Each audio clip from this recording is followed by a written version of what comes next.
Hello, Hello. and good evening, everyone. It's great to be back. I hope you had a wonderful weekend and are ready to learn a bit more on our topic tonight. As you can see, our special guest is right here with us.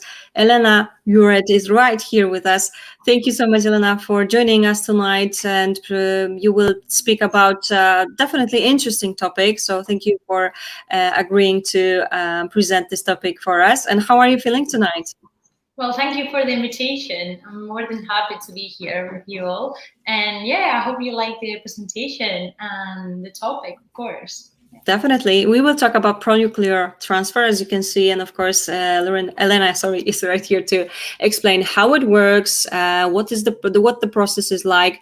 And of course, after that, she will answer all of your questions on that topic. So remember, if you have anything that you would like to ask, just go ahead. You can type the questions in the chat section and Elena will answer them for you one by one. So don't hesitate. It's your time. I know that this topic can be quite difficult to understand as well, because it's not so easy. So remember that we are here to simply help you out with any questions that you might have, of course. And let me just mention that, as you probably know, my IVF is a part of European Fertility Society, and we are here every single day because we want to support you, educate you as well, of course. And of course, we invite all the doctors or the, of course, psychologists. As you know, sometimes we had some acupuncturists or fertility coaches. And tonight, let me just mention that Elena, she is the biomedical scientist at iGLS, which is in-house lab by IVF Life Group, which is also, of course, a part of IVF Spain. And she is right now in Alicante, and she will discuss this topic. So thank you so much for joining us once again. And I guess we can start off with our presentation then, okay? Yeah, sure. Perfect. Thank you so much. Let's go ahead. Well, hello, everyone. My name is Elena Lloret. As Caroline said, I'm a biomedical scientist, and I work at iGLS, which is an in-house genetics and immunology lab of the IVF Life Group. And I'm here today to talk about pronuclear transfer, about the process, indications, and the prospects of these techniques. I hope I can give you like a broad idea, and if you've got any questions, I'll be more than happy to answer them all at the end. So let's start having a quick review of what we're going to be looking at today. So I think it's really important, since it's a quite complex topic. I think it's quite important to understand the context of these techniques. So therefore, I wanted to introduce you the mitochondria, what I said, why is it so important, and then as well, what happens when they are not working properly. So therefore, I'm going to introduce you to mitochondrial diseases, the causes of these diseases, and inheritance patterns. And then afterwards, we'll be looking at some techniques that are the mitochondrial replacement techniques. And more in depth, we're going to be looking at pronuclear transfer, which is the topic that we're going to be looking at today. So the indications, the process itself, the prospects of this technique, and at the end, I hope I can give you like a recap of all the terms that we're going to be looking at and some important considerations. So yeah, let's start from the beginning. So mitochondria. What is a mitochondria? A mitochondria is a double membrane organelle present in most eukaryotic cells. So eukaryotic cells are the cells that are present in human bodies, okay? They also form part of animals and some insects and stuff, okay? Important thing about mitochondria, they've got their own genetic material. And as well, as I said, they've got double membrane. Okay, why do we have these special traits from an organelle? Okay, so there's an important hypothesis that says that mitochondria back in the time, ages ago, it used to be an independent organism, like an independent bacteria, that was phagocyted by another cell. And therefore, they established these symbiotic relationship where the mitochondria was able to produce energy, and then the other bigger cell would protect the mitochondria. Therefore, in that way, the cell could live in different atmospheres and environments and survive, which gave it a really important evolutionary advantage. So, what is the main function of mitochondria? Well, the main function of mitochondria is to provide energy in a form of ATP, which is a molecule. And yeah, it provides around 95% of the cellular energy requirements. So that's the main function. However, it also does not other functions, such as participates in thermogenesis, homeostasis, apoptosis, which is really important as well, which is programmed cell death. It also produces reactive oxygen species, so it's also really important in other processes, but here we're going to be focusing about ATP production, therefore energy production. So, because it's so important for the cell functioning, what happens when mitochondria fails? Well, we're going to be looking at mitochondrial diseases. Mitochondrial diseases are a group of genetic pathologies that basically present dysfunctional mitochondria. Therefore, there's not an appropriate production of energy, and these conditions mainly affect tissues that have a high consumption of energy, such as the brain, such as muscles, such as the liver, kidneys. These are like big tissues that require a lot of energy. So here at the bottom, as you can see, we've got some examples of mitochondrial diseases, and you've got some references as well. So if you're curious and you want to look at them, feel free.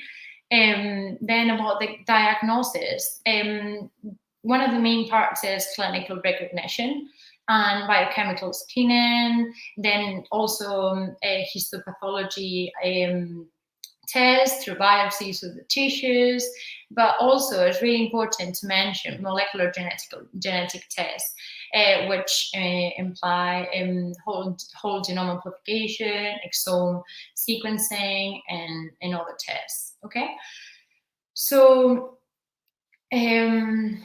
how are these mitochondrial diseases originated? Okay, so as I said at the beginning, mitochondria have their own genetic material, which is known as mtDNA. Okay, this is really important. Keep it in mind because it's gonna come up in lots of slides. So yeah, it's important to differentiate between mitochondrial DNA and nuclear DNA. In our cells, we've got our nucleus. That is really important. Is where we have all our genetic material that will synthesize proteins, and that will lead to like lots of processes in the cells. And then we've got also mitochondrial DNA, because remember what I said, that they used to be independent organisms. Okay, so the thing here is that not every protein in the mitochondria is synthesized with these mitochondrial DNA. We also require nuclear DNA for the mitochondria to function properly. Okay, so either mutations in the nuclear DNA or the mitochondrial DNA may lead to unhealthy mitochondria and therefore cellular alterations. Remember what we said, the mitochondria main functions were energy production, then also reactive oxygen species production, homeostasis, apoptosis. So if the mitochondria is not functioning properly, all these functions will be disrupted. So yeah, it's really important to differentiate between nuclear DNA and mitochondrial DNA, because these will give rise to different conditions. If the mitochondrial disease is caused by mutations in both the nuclear DNA and the mitochondrial DNA, these conditions will not be treated by the technique that we're talking about today, because we will only replace the mitochondrial DNA Therefore, the nuclear DNA that has a mutation will still be present, and the mutation will be passed through generations. And this is really important to keep in mind, okay? So let's say that we do have a mutation. It's really important to see where this mutation is placed. If it's in the nuclear DNA, these will be inherited through normal mechanisms. Therefore, we'll not be able to use these techniques. However, we'll be able to use other techniques such as PGS or amniocentesis and IPTs to detect these abnormalities.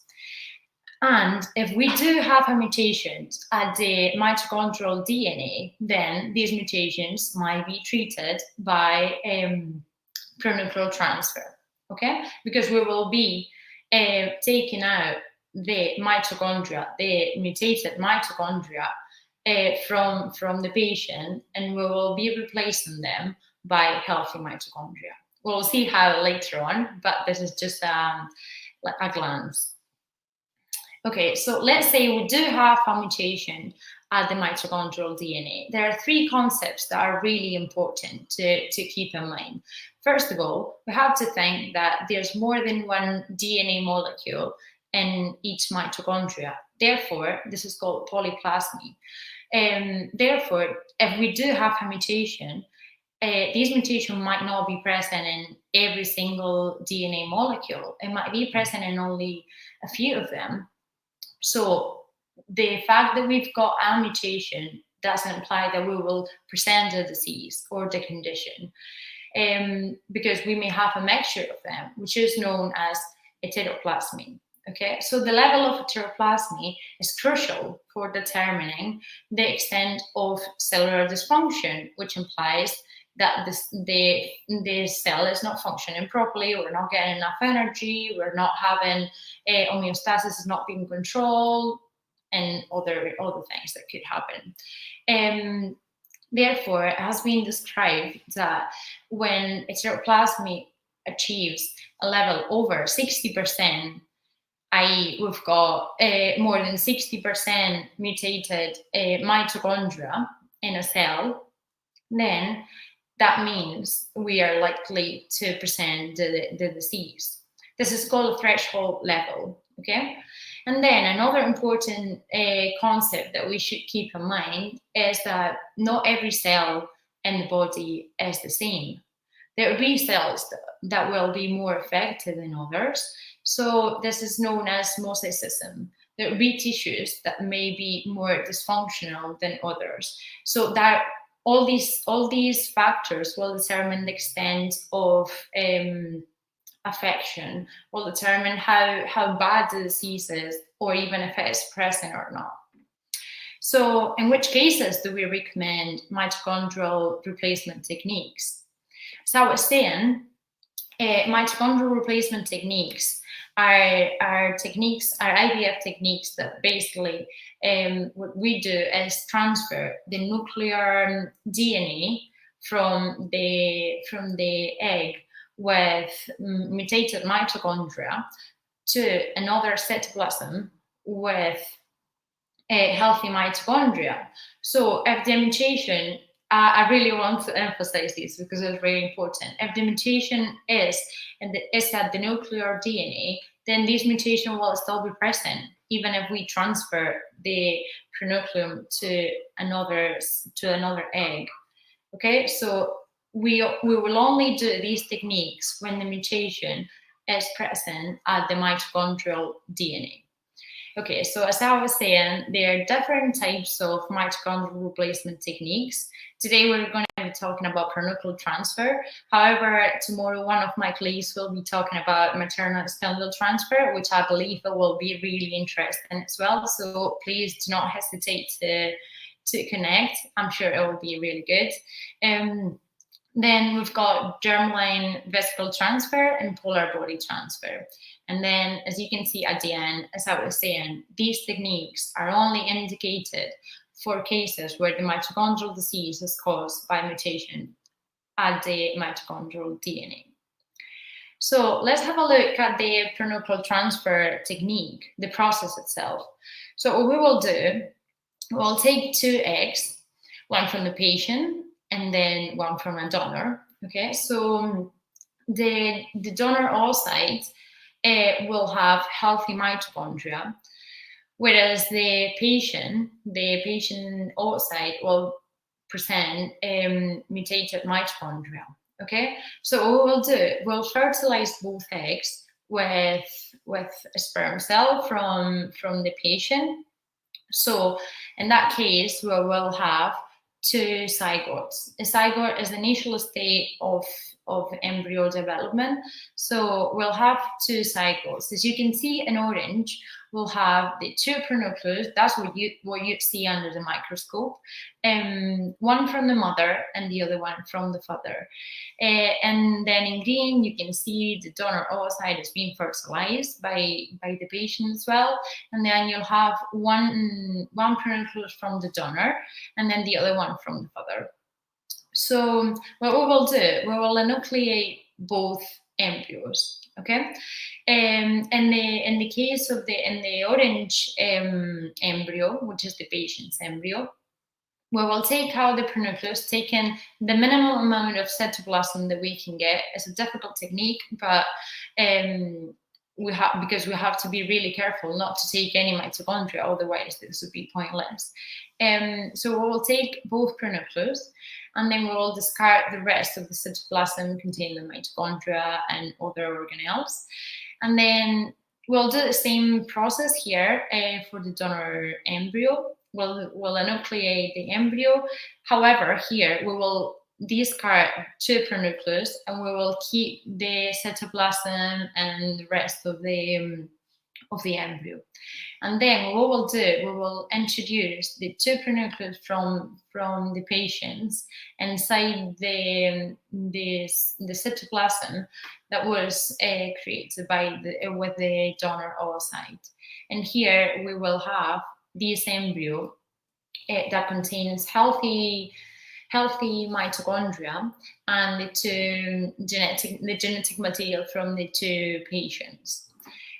Here, I'm not sure if you heard this term. There's a lot of controversy about this term, but it's sometimes called the 3-parent baby. I don't really share it, but it's because you've got DNA. Like if we look at it from the scientific point of view, you'll have the DNA from the mother, which is one of the pronucleus, DNA from the father, which is the other one, that then will mix, will mingle, and then you'll have the like in a normal embryo, the genetic material, and then you do have the mitochondrial DNA and the mitochondria from the donor. So now let's look at the prospects. Now that we've heard about the technique itself and everything, well, as I was saying, this is a really controversial topic. There's very different opinions about it. However, if we look at scientific data, Gorman et al. In 2015, they suggested that these techniques, mitochondrial replacement techniques, may prevent 150 cases of mitochondrial diseases per year in the UK and 780 cases per year in the USA, which is quite a lot of cases. So it's important to consider the prospects of these techniques. However, we should not forget about the ethical considerations. So before we go into that, I'd like to say that the UK was the first country to allow these techniques, which also it was in 2015 as well. And there's been a lot of opinions, and if you're interested in the topic, I really recommend you to read more about it, because ethically is really controversial topic. And then I also like to, well, as you can see here in the picture, I'd like to mention that the first baby from prenatal transfer was born in Mexico by Dr. San and his team. As you can see here, the BBC News had published the article. That was in 2016. So as I was saying, there's some ethical considerations to take into account. One of them is the use of human embryos in research. This is not legal in Europe. Is really, like, we have to be really conscious about it, and is a really touchy topic. We should be really think into it, because as science sometimes goes really fast, and we have to think of the consequences of our actions. Then we also have to consider that we are throwing away an embryo that was perfectly compatible with life, which was the embryo that was created with the donor egg and the patient's spermatozoa. So there's something else to think about. And then, of course, some safety issues with pronuclear transfer, that because this is a really new technique and we don't really know what will happen in the future. So I really recommend studying these cases and following them, because that would be really interesting to see the effects in the long run of these techniques. And of course, I like to mention that there are other options. This is really like optimistic, and it seems it's got a really bright future. However, there are other options there that I think everyone should know of, which is adoption, of course, gestation with just a donor egg. We don't need to do all these techniques, as it's still your baby. And then, of course, we've got some techniques, as I was saying before.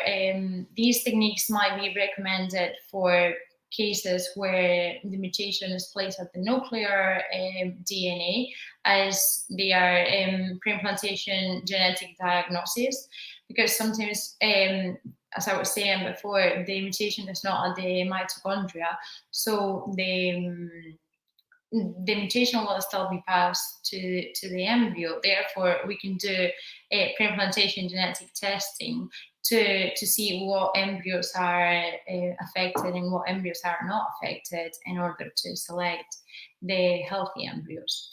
And of course, prenatal diagnostic tests, such as amniotic biopsy or NIPT.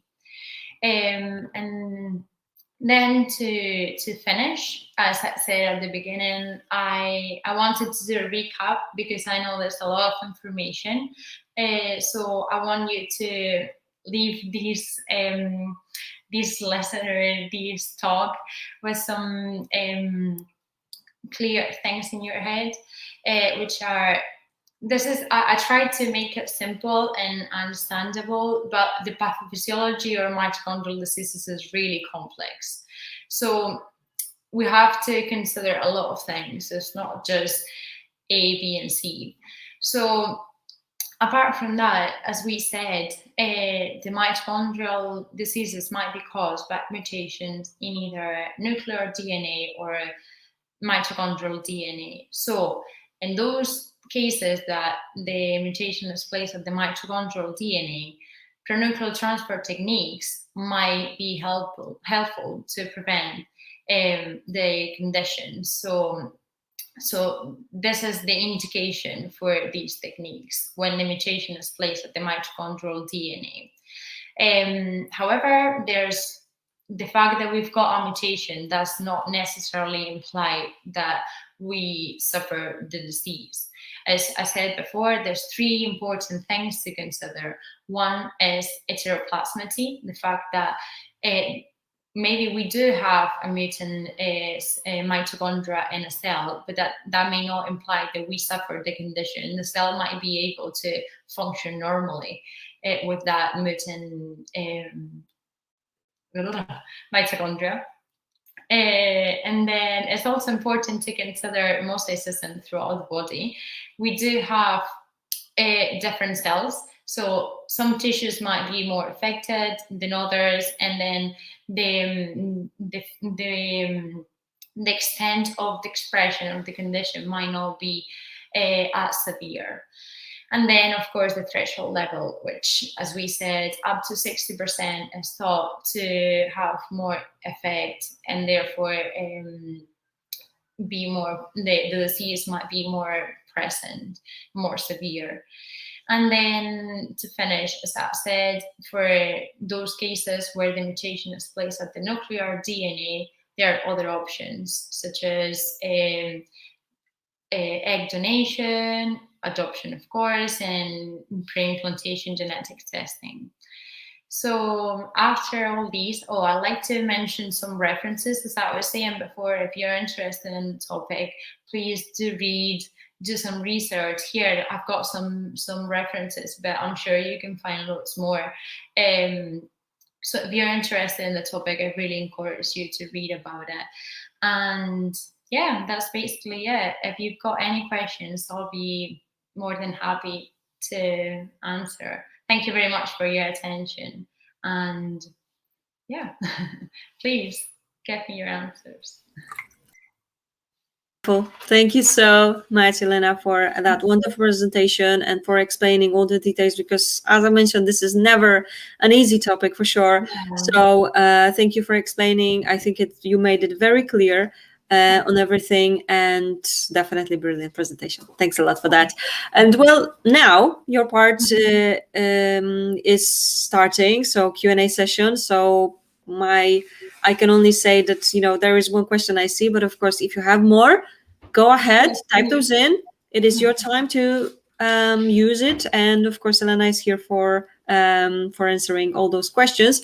And as you can see, the first one is right here. So let me just have a look at this. Here, sorry. Who is a good candidate for this treatment? Okay, thank you, Eve, for that question. Well, as I was saying, I definitely recommend to do some screening before, like some family screening to identify where the mutation is and the severity of it. So after you've done that and you've determined whether the mutation is, as I was saying before throughout my presentation, the nuclear DNA, or it's more placed in the mitochondrial DNA, then you'd be able to decide. However, I recommend you to get in touch with a genetic expertise, as they will be able to indicate you if you're a good candidate or not. However, as I was saying, if the mutation is at the mitochondrial DNA, those would be the best candidates to benefit from this technique. Yeah.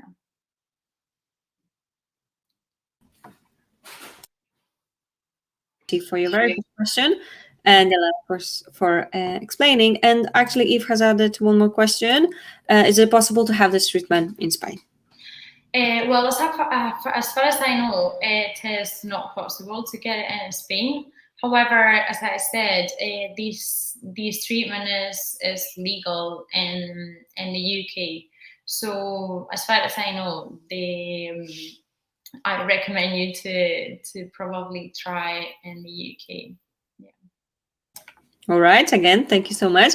And just to clarify, have you heard that it might be possible sometime soon in Spain, or there are no updates of this? As far as I know, it's not planned to be, but you never know. If I heard anything, I'll be more than happy to give you a heads up and let you know.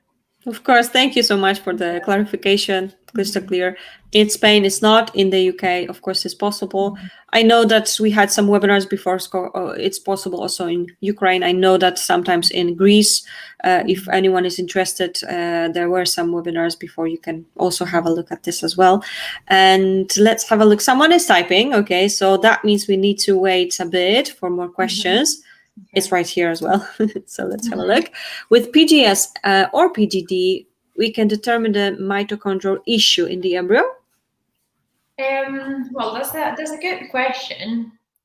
I think we could.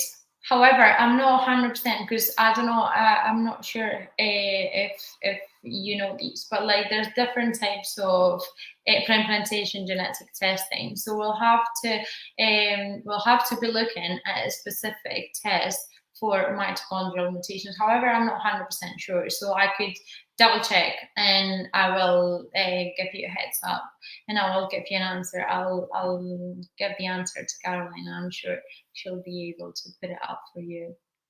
Mm-hmm.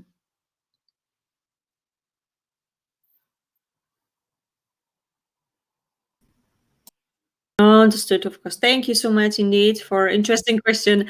And of course, I can always forward this to you and your team. I'm sure you'll be happy to help out, of course. And let's have a look. Okay, of course, as you can see, there are some thank yous for the presentation. Thank you. I want you to see. Thank you so much for Zana, and there's another thank you from Shona. Thank you, Shona. Perfect. And let me have a look. Yeah, there is one more question from Marta. Great presentation. Hope it is in other countries soon. Could we detect it with NIPT? Thanks. I do believe so. However, I'm not again fully sure. I do believe so, because at the end of the day, NIPT,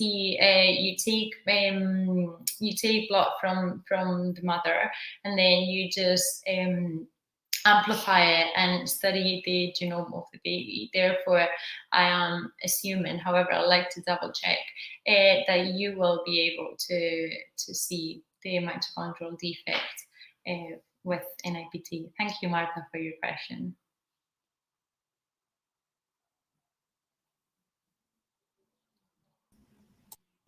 Wonderful. Again, thank you so much, Marta, for that question, and of course for your answer with this. Let's have a look. Okay, next question, definitely, and again, interesting one. How much % of genetic info will an embryo get from biological mother, and how much from the donor? Well, thank you, Susie, for your question. Well, the genetic material that will codify the embryo and the future baby itself, it all come from the mother. The only genetic material that will be passed to the baby is the one that is codifying the mitochondria, but that is not expressed together with the nuclear DNA. Therefore, if your question is like if phenotypically the baby will look like the donor, no, it would be just in the mitochondrial DNA, which is not expressed together with the nuclear DNA. But that's a really interesting question. Thank you, Susie, for your question.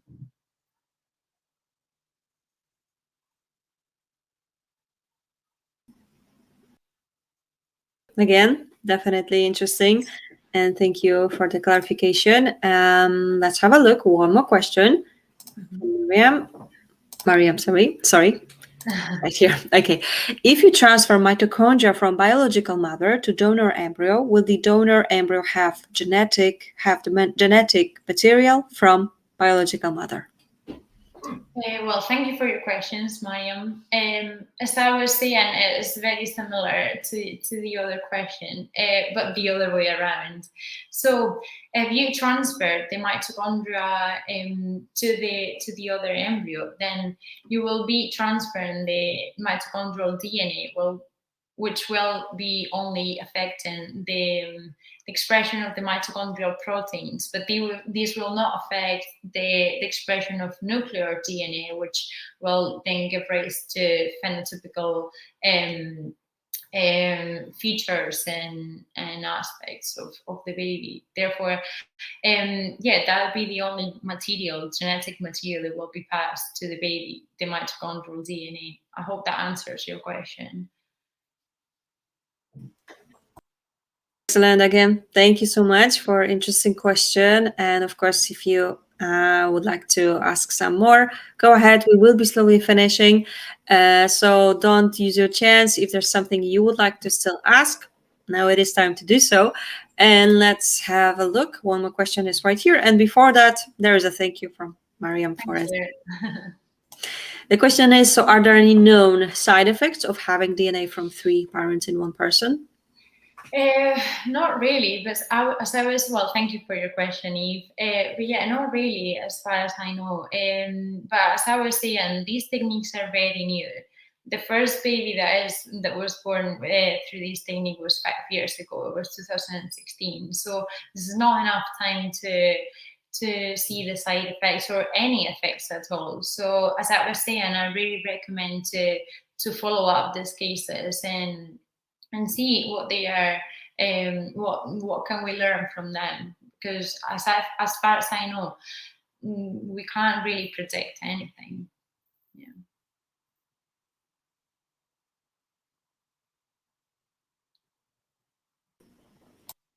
Makes sense, of course. Thanks a lot again for another interesting question, Eve, as well, and of course, Elena, for helping out. I mean, of course, those are the techniques we need to wait for some more data to see how it works. So it's still something new. Yeah, we just need to be a little bit more patient as well, I guess, right? Perfect. Thank you so much. And I believe that was our final question. And of course, as always, if you have any more, you know what to do. If not, remember, there is an option for you to get in touch with Elena, her team at IVF Spain, and I am more than sure that they will help you out with any questions that you might have. And before we finish, I just want to mention that Elena is here with us tonight, but she will be back on Thursday. Yes. We have another very interesting topic, which always brings lots and lots of questions. We will talk about NK cells. So I can only encourage you to join us. We will be here on Thursday, same time, 6 p.m. UK time. So don't hesitate. It's going to be interesting for sure. It's again a topic worth checking, and I know it always brings lots of questions, right? So don't hesitate and sign up already. And we will be finishing for today. But before we do, Elena, is there anything else you would like to add? Well, I'd like to thank everyone to connect and watch the presentation. I hope it helped, and I hope it solved some questions. But yeah, as you said, Caroline, if you've got any other questions, please don't hesitate to ask, and yeah, I'll try my best to answer them all. And yeah, please, as Caroline was saying, join us on Thursday. I'm sure it will be really interesting. I'm excited for it as well, and I hope you like it. I hope you liked it tonight, and I hope you like it on Thursday. And thank you very much for listening. Thank you indeed, and of course, remember, it has been recorded, so you will have a chance to watch this again on my IVF Answers. It will be available tomorrow, but also on our YouTube channel. So if you haven't subscribed yet, I can only encourage you to do so. And that way you will be notified that the video has been uploaded.